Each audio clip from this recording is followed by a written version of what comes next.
में आप सभी का स्वागत है। मैं हूं सुमित और वीकली एक्सपायरी का दिन और इंटायरली बढ़िया शॉर्ट कवरिंग के दम पे मार्केट्स में डे हाई के आसपास क्लोजिंग आते हुए दिखाई पड़ी। शॉर्ट कवरिंग इसलिए क्योंकि पहले ही बाजार ने जो मूव लिया वो करीब 18,200, 18,150, 160 के ऊपर सस्टेन किया और 18,200 के ऊपर एक शॉर्ट कवरिंग का ट्रिगर बन ही रहा था मार्केट में, तो 18,180 टू बी वेरी प्रिसाइज, जिसके ऊपर एक शॉर्ट कवरिंग बनी और इंडेक्स में बढ़िया तेजी बनते हुए दिखाई पड़ी। मिड कैप 0.5% ऊपर, निफ्टी बैंक ने सपोर्ट किया, 1% के आसपास की तेजी वहाँ आते हुए दिखाई पड़ी। स्पेशली HDFC बैंक नए ऑल टाइम हाइस की तरफ जाता हुआ स्टॉक। HDFC लिमिटेड नंबर्स के बाद नए 52 वीक्स हाई को हिट किया, ऑल टाइम हाई से 200 रुपये दूर है, करीब 3,000 रुपये के आसपास के ऑल टाइम हाई थे। मेटल बढ़िया तेजी में था, 1.5% की तेजी वहाँ देखने को मिली। Infra flat to positive side पर जाकर बंद होता हुआ दिखाई पड़ा। एडवांस डिक्लाइन अच्छे थे, 2,400 शेयर तेजी में, करीब 1,300 साढ़े 1,300 शेयर ऐसे जो कि बिकवाली के साथ बंद होते हुए दिखाई पड़े। तो ब्रॉडर मार्केट्स में आज खरीदारी का रुख था और इनफैक्ट आज कैश मार्केट के शेयरों में तो वैसी बहुत अच्छी तेजी देखने को मिल रही थी। स्टॉक स्पेसिफिक मार्केट भी था, नंबर्स का इम्पैक्ट था। नंबर्स आए डाबर के, एक नंबर्स का स्टीप रिएक्शन नेगेटिव साइड पर, नंबर्स पॉजिटिव आए HDFC के, तो वहाँ पे पॉजिटिव रिएक्शन था, नया 52 वीक्स हाई हिट हुआ उसके बाद। उसके अलावा अदानी इंटरप्राइज के नंबर आए, स्पाइक वहाँ पर भी नंबर्स के बाद लास्ट आवर में आता हुआ दिखाई पड़ा। फार्मा में अच्छी बाइंग थी आज, करीब 0.5% के आसपास की तेज़ी वहाँ देखने को मिली। प्रेशर था FMCG में, वो डाबर की वजह से। ब्रिटानिया फ्लैट था, मैरिको फ्लैट था, कल नंबर्स आने इन दोनों के। सेलेक्टिव बैंक्स में बाइंग, जिसमें ICICI बैंक आज बैकफुट पे था, एक्सिस बैकफुट पे था, कोटक बैकफुट पे था, वैसे भी कोटक रेजिस्टेंस के आसपास अपने, लेकिन अदरवाइज HDFC बैंक लीड कर रहा था। फेडरल बैंक में नंबर से पहले, कल नंबर से ठीक पहले बाइंग आते हुए दिखाई पड़ी। तो ओवरऑल बैंक्स का सपोर्ट, मेटल का सपोर्ट, सिलेक्टिव ऑटो का सपोर्ट, फार्मा का सपोर्ट, जिसके दम पे मार्केट्स में बढ़िया तेजी बनते हुए दिखाई पड़ी। हैवी वेट्स पार्टिसिपेट कर रहे थे। बैकफुट के अंदर आज आपको दिखाई पड़ेंगे थोड़ा सा IT और FMCG, जो कि कुछ हद तक बैकफुट पे आज कामकाज करते हुए दिखाई पड़े। लेकिन हाँ, कैश मार्केट के स्टॉक्स जोरदार तेजी के साथ आज कामकाज कर रहे थे। अच्छा मूव इनफैक्ट वहाँ पर बनता हुआ दिखाई पड़ रहा था। सवाल जवाब का सिलसिला सीधे शुरू करते हैं और बातचीत कर लेते हैं कुछ सवालों को लेकर भी। सबसे पहला सवाल जो मेरे पास आया है, हर रोज़ पहले वीडियो ही ढूंढने में निकल जाता टाइम। ओके, तो पहला सवाल ओके, सबसे पहला सवाल जो मेरे पास है, which 3 stock best pre call की स्पेलिंग गलत है वैसे, precision, Likhitha infra, Raghav productivity enhancer, कैफशेट for long term investment. Alpesh ji, long term investment के लिए आप ये ढूंढ रहे हैं, मतलब मैं क्या ही बोलूँ इनमें से। फिर ये मैं ये नहीं कहूँगी कंपनियाँ ख़राब हैं, लेकिन एक एपेटाइट होता है। आप खुद सोचो कि आप यहाँ से डाउन द लाइन 10 साल बाद इंडिया को जहाँ भी जाता हुआ देख रहे हो, ऊपर या नीचे बढ़ता हुआ देख रहे हो, तो आपकी नज़र में कौन से शेयर आएंगे? वही शेयर आएंगे ना जो द बेस्ट हैं। एक ट्वीट मैंने भी कुछ दिन पहले किया था कि अब से 10 साल पहले इंडिया में एक भी कंपनी नहीं थी जो कि 5 लाख करोड़ के ऊपर की मार्केट कैप हो। 10 साल पहले 2013 में। आज 8 कंपनियां हैं जिनकी मार्केट कैप 5 लाख करोड़ से ऊपर है, 2 कंपनियां जिनकी मार्केट कैप 15 लाख करोड़ से ऊपर है। तो वो कंपनियां 10 साल में इतनी बड़ी बनी हैं तो वो आगे बनेंगी, ऑब्वियसली बात है। थोड़े स्लो हो जाएंगी, थोड़ा धीरे चलेंगी, 10-15% ही ग्रोथ देंगी, लेकिन वो 10 साल रहेंगी। सो लॉन्ग टर्म का मतलब होता है कि हमेशा आपको पहले अपनी सेफ्टी प्रायोरिटी रखनी है, उसके बाद एग्रेसिव होना है। आप ये सब ले रहे हैं तो मैं अज्यूम करता हूँ कि आपका ऑलरेडी पोर्टफोलियो बहुत बढ़िया बन चुका होगा, आपके पास एक सब्सटैंशियल क्वांटिटी में लार्ज एंड मिड कैप होंगे, तभी आप इनमें जा रहे हो। अगर आप वो सोच के नहीं जा रहे हो तो इनमें जाने का कोई मतलब नहीं है, आप फालतू में फंस जाओगे, कैपिटल ब्लॉक हो जाएगा।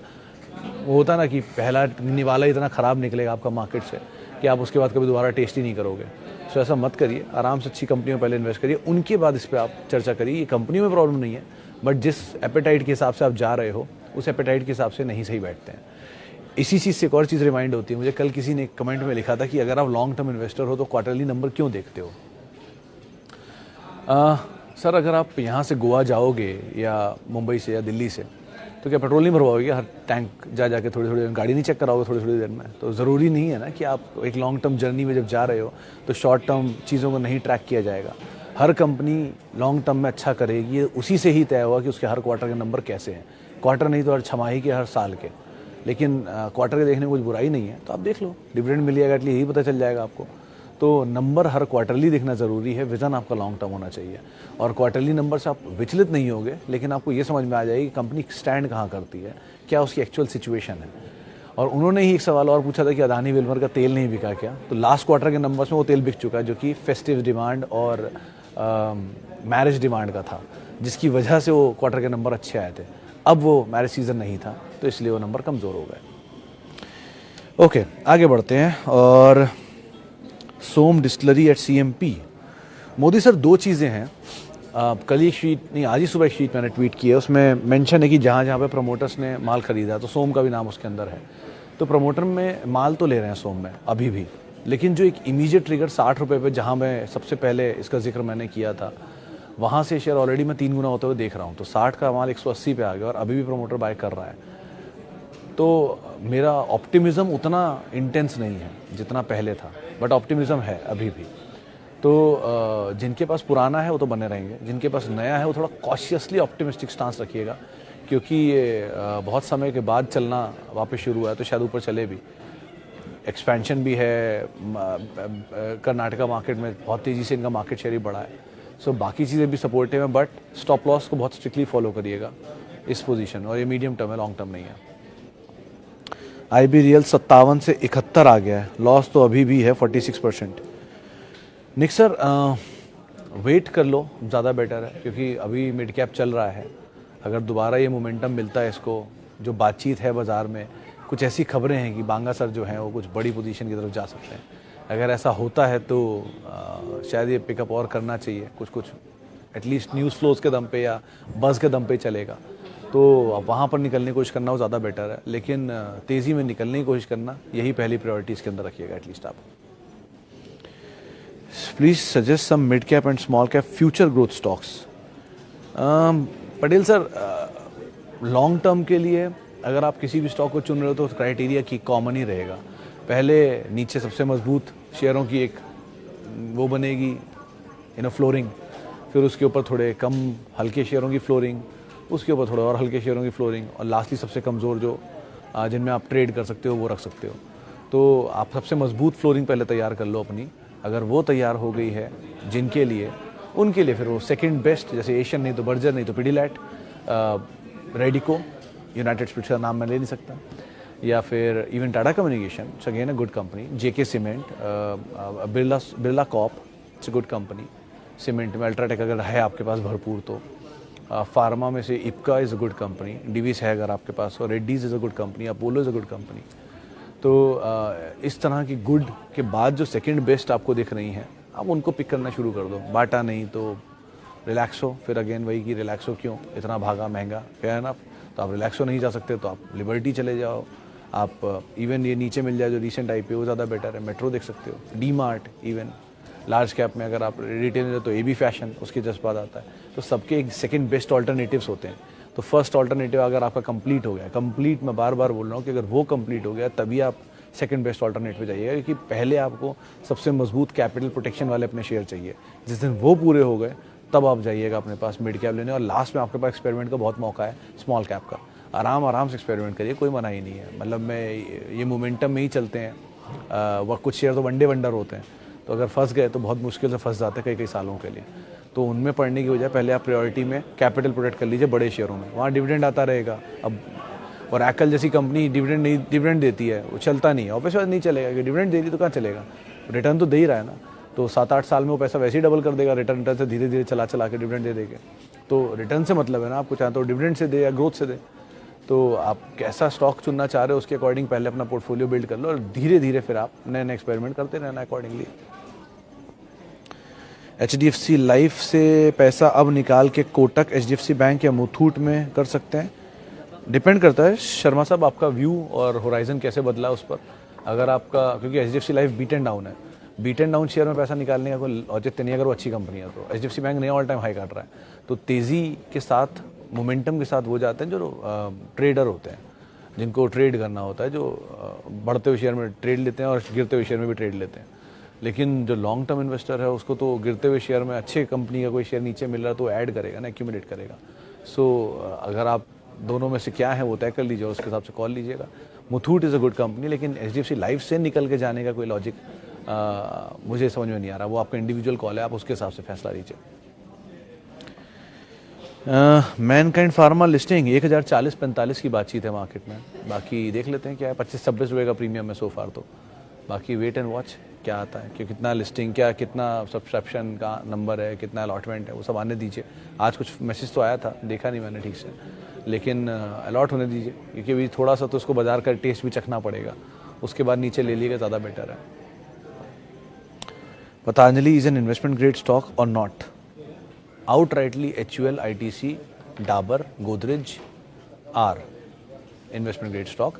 सिंगल यूनिट या सिंगल एंटरप्रेन्योर रिलेटेड कंपनी में आप जा रहे हो, मैंने जिनके भी नाम लिए 100 साल पुरानी है, HUL 100 साल पुरानी है, डाबर 100 साल पुरानी, गोदरेज भी काफ़ी पुरानी है, करीब 80 साल हो गए होंगे, और मैरिको का नाम नहीं लिया मैंने, खैर ये 3 नाम लिए, तो इनको आप एक बार को देख सकते हो, क्योंकि इनकी पुरानी क्रेडिबिलिटी प्रूवन है विद टाइम। इसकी क्रेडिबिलिटी रुचि सोया थी, रुचि सोया से बनी पतंजलि, पतंजलि से अब नंबर आए हैं, तो लास्ट क्वार्टर के नंबर वीक थे। इसमें ट्रिगर पॉइंट क्या कर गया सर, ये पहले कंपनी की सिचुएशन मुझे इतनी ख़राब नहीं लगती थी, लेकिन जो प्रमोटर होल्डिंग बिकी नहीं और प्रमोटर होल्डिंग प्लेज चली गई, ये एक ट्रिगर पॉइंट बन गया कि क्यों ऐसा हुआ, प्रमोटर इतनी क्यों बेच नहीं पाया किसी को स्टेक, कोई इन्वेस्टर नहीं आ पाया, या रोड शोज़ में बात नहीं बनी, ऐसा क्या हुआ जिसकी वजह से वो स्टेक नहीं बिका, और वो ट्रिगर पॉइंट था। तो 880 890 का स्टॉप लेके आप बने रहो जब तक बने हुए हो, लेकिन वो गया तो ये गया। सो बेटर ये कि आप लॉन्ग टर्म विजन में कोई भी स्टॉक चुनना चाहते हो, उसकी शुरू हर क्वार्टर के नंबर से ही होती है। तो जिसने भी ये बात मुझसे पूछी थी कि long term investor short term share क्यों देखेगा, शॉर्ट टर्म नंबर क्यों देखेगा, क्योंकि कोई भी शेयर लॉन्ग टर्म लेने लायक है या रखने लायक है या नहीं, वो शॉर्ट टर्म में ही पता चलता है। एशियन पेंट ऐसा था नहीं, या पीडीलाइट ऐसी था नहीं। आप लोगों को बड़ी इंटरेस्टिंग बात ये भी बता दूँ कि एक ज़माने में एस्कॉर्ट्स NCLT में जाने वाली थी, दिवालिया हो गई थी वो कंपनी, वहाँ से टर्न अराउंड हुआ। आइशर NCLT में जाने वाली दिवालिया होने वाली थी, टर्न अराउंड हुआ। श्री सीमेंट टर्न अराउंड हुआ, 100 करोड़ कंपनी थी 2002 में, आज आपके सामने 1 लाख करोड़ कंपनी बन गई है। सो विद टाइम ये सब दिवालिया होते होते वहाँ से टर्न अराउंड दिखा कर आई है, तो वो क्वार्टरली नंबर से ही पता चलता है। CG power was one of the, जो इसी प्लेटफॉर्म पे 3 साल के अंदर आपने देख लिया टर्न अराउंड होते हुए। सो ऐसे ही टर्न अराउंड आपको क्वार्टर बाय क्वार्टर नंबर से पता चलेगा, और वो quarter by quarter number decide करेंगे कि आपको लॉन्ग टर्म शेयर को होल्ड करना है कि नहीं करना है, तो इसलिए आप कॉल उसी के हिसाब से लेंगे। और ओरेकल आप लॉन्ग टर्म रख सकते हो अगर आप डिविडेंड को खाली खाना चाह रहे हो, तो वो डिविडेंड पे ऑफ के लिए स्टॉक है। रेंज उसकी वही रहेगी, नीचे 1700, 1900, 2100 और ऊपर 4600, 4800, 5200। इस रेंज के बीच में जितना नीचे ले लो उतना अच्छा है, उतना अच्छा डिविडेंड यील्ड, जितना ऊपर बेच दो उतना अच्छा डिविडेंड ले लिया आपने। आजकल चल रहा है क्योंकि डिविडेंड आने वाला है 9 तारीख को, तो इसलिए वो चल भी रहा है। थोड़े दिन बाद डिविडेंड निकल जाएगा, वापस अपने आप वो नीचे आ जाएगा। Okay, my Wipro buying price 433। अभी क्या बायबैक में पार्टिसिपेट करना चाहिए? करना चाहिए पटेल साहब, आप जितने शेयर बायबैक में दे सकते हो टेंडर कर दो, नीचे दोबारा आपको मिलेगा, आप नीचे फिर ले लो, वो इशू नहीं है।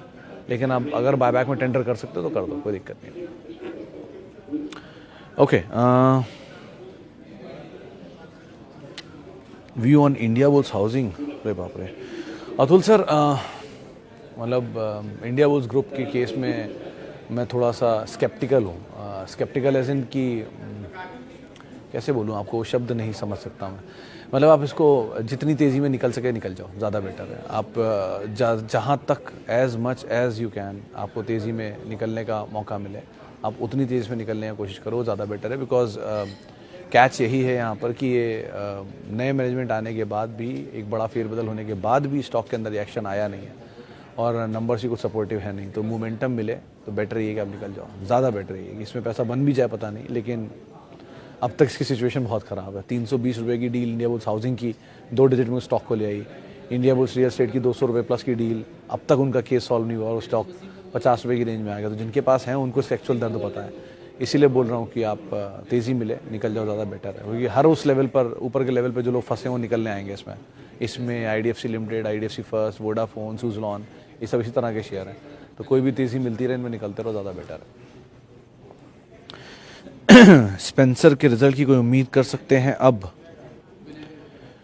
निक सर वेट कर रहे हैं, नंबर ही आने दीजिए। अभी तो शेयर चल ही रहा है, एटलीस्ट वो बुरे दौर से तो ऊपर ही आ गया है। 58-55 रुपये के लेवल से वहाँ से 62-63 देखा था मैंने लास्ट, आज भी 4-5% शायद चला है।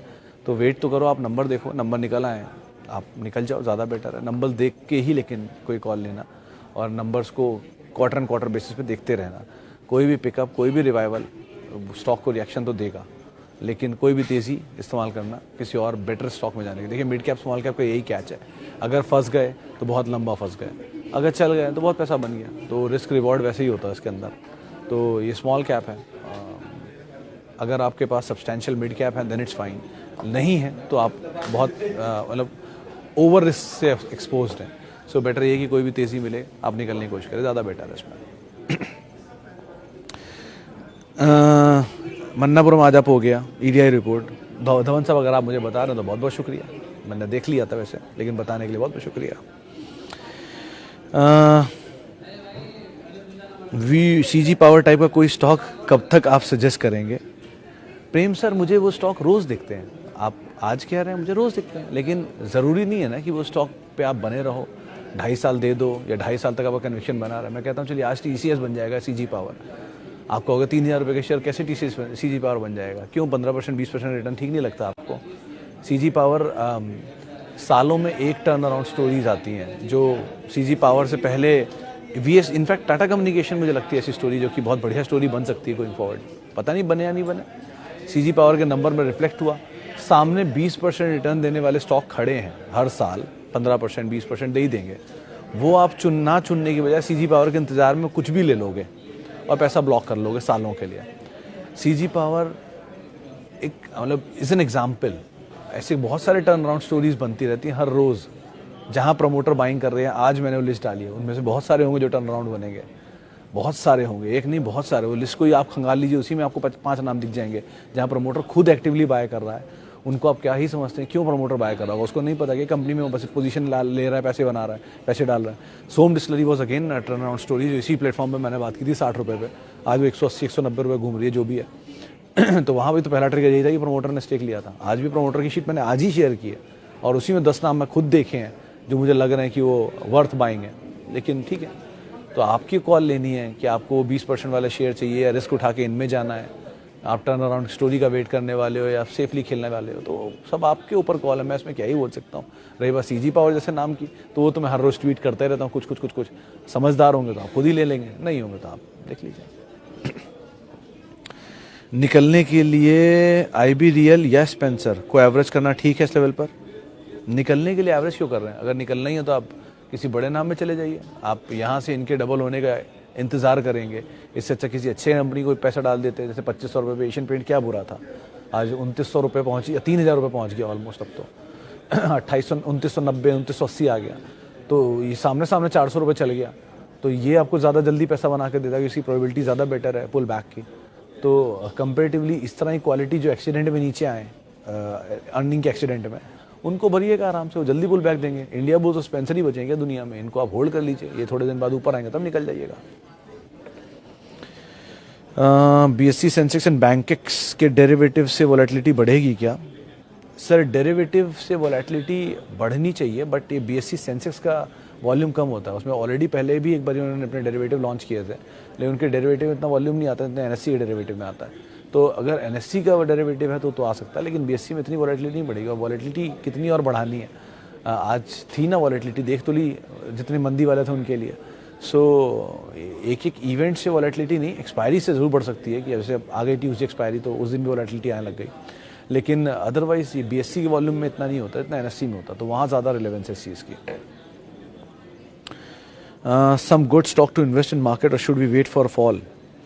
धवन सर कुछ दिन पहले फॉल था, तब नाम बोलता था, तब आप लोग पूछते थे और नीचे आएगा। आज वापस ऊपर आ गया, अब आप पूछ रहे हो और ऊपर जाएगा या और नीचे जाऊं तब लूं। लेने वाला सर लेता है, उसको क्या ही फ़र्क पड़ता है कि मंदी है कि तेज़ी है। एक लेवल पे तो आप लोगे, 10 शेयर ही लो, 1 शेयर लो, 2 शेयर लो, कोई शेयर तो लो। जिस लेवल पे लोगे वहाँ से शुरू होगा ना कि नीचे आया कि ऊपर आया। हमेशा 3000 रुपये पे बुक में लिख लिया TCS की नीचे आएगा तब लूँगा। अब वो 3000 से नीचे आया, आपका पैसा नहीं हुआ, फिर मान लो 3000 नीचे झटका मार के निकल गया ऊपर, फिर या 3000 नीचे चलता ही चला गया 2500 2400 2100 फिर। ये नहीं होता, किसी एक लेवल पे तो आपको एंटर करना ही पड़ेगा और वहाँ से डिसाइड होगा कि आज के बाद वो तेज़ी है कि मंदी है। अगर आप इन्वेस्टर हो तो अगेन, और ट्रेडर हो फिर तो यही फ़र्क पड़ना है। ब्रेकआउट देखा, मान लिया, ब्रेकआउट ख़त्म, ब्रेकडाउन हुआ, शॉर्ट किया, क्लीन है वो, तो उसमें इतना क्या ही गणित लगानी है। और रही बात अच्छी क्वालिटी स्टॉक की, तो क्वालिटी स्टॉक तो आपके सामने रखे हुए हैं कितने सारे। NSE कितने शेयर जो साल के, ऐसा तो नहीं ऐसा कुछ साल का हाई हिट हो रहा है, कुछ दिन पहले डॉक्टर रेड्डी साल के लो पर था, डॉक्टर रेड्डी साल के हाई पर है। कुछ दिन पहले एचडीएफसी बैंक इसी प्लेटफॉर्म पे पूछा था और किसी ने तो मुझसे ये भी पूछा था कि एचडीएफसी बैंक कहाँ जाएगा, क्यों चलेगा इतना। वो 1300 रुपये था एचडीएफसी बैंक उस दिन, आज 1700 1750 है, नया हाई बना रहा है। चल गया एचडीएफसी बैंक 400 रुपये, यानी करीब 30% रिटर्न आ गया आपको सेफ निफ्टी कंपनी में। एचडीएफसी लिमिटेड लाइकवाइज आज 2380 के आसपास पहुंच गया, निफ्टी कंपनी है और ऑलमोस्ट 40% का रिटर्न वो भी दे चुका है अपने लॉस से। सो सेफ असेट आपको बना के पैसा देता है लार्ज कैप में, तो क्यों ही रिस्की ढूंढना कि मिड कैप मिल जाए, स्मॉल कैप मिल जाए जिसके अंदर मुझे मल्टी बैगर बन जाए। तो यही मल्टी बैगर नहीं तो क्या था ये जो हुआ अभी आपके सामने। 30-40% रिटर्न एक साल में कहाँ निकाल के देता है कोई जो ये दे रहा है आपको। तो सीधी कोई भी बड़ी कंपनी नीचे साल के लोग इसके आसपास मिले, आराम से एक्यूमुलेट करो, वापस घूम जाओ, ऊपर बेच दो, खत्म। इसमें इतना क्या ही सोचना, धंधा थोड़ी ना बंद हो रहा उनका। सो आईटी आज एक्यूमुलेशन जोन में, थोड़ा एक्यूमुलेट करते रहो, थोड़ा नीचे आओ, थोड़ा और एक्यूमुलेट करो, आराम से एक्यूमुलेट करो, जिस दिन घूमेगा सब बराबर कर देगा आगा पीछा। लाइकवाइज क्योंकि चला बहुत है कोविड टाइम के बाद, तो इसलिए नीचे आ रहा है, सिंपल है। चलो फिलहाल इतने सवालों में शामिल करते हैं, बाकी बातचीत होगी कल, अब शुक्रवार के दिन, हफ्ते का आखिरी कारोबारी सत्र। और बहुत बहुत शुक्रिया उन सभी लोगों ने सवाल पूछे जिन्होंने, और बहुत बहुत माफ़ी उन सभी लोगों से जिनसे मैं बातचीत नहीं कर पाया, सवाल नहीं ले पाया। आप सब कल मुलाकात होगी शुक्रवार के दिन। और अपॉर्चुनिटी मार्केट में हमेशा रहता है, इट इज़ जस्ट कि आप क्या देख कर, क्या सोच कर, किस तरह के एवेन्यू के साथ जाना चाह रहे हो, उसको देखो, वो ज़्यादा इम्पॉर्टेंट है। भाव बदलते हैं, भावना नहीं बदलती। फंडामेंटल देखकर लॉन्ग टर्म इन्वेस्टिंग होती है और भाव देख के शॉर्ट टर्म इन्वेस्टिंग होती है। तो आप दोनों के हिसाब से कॉल लीजिएगा।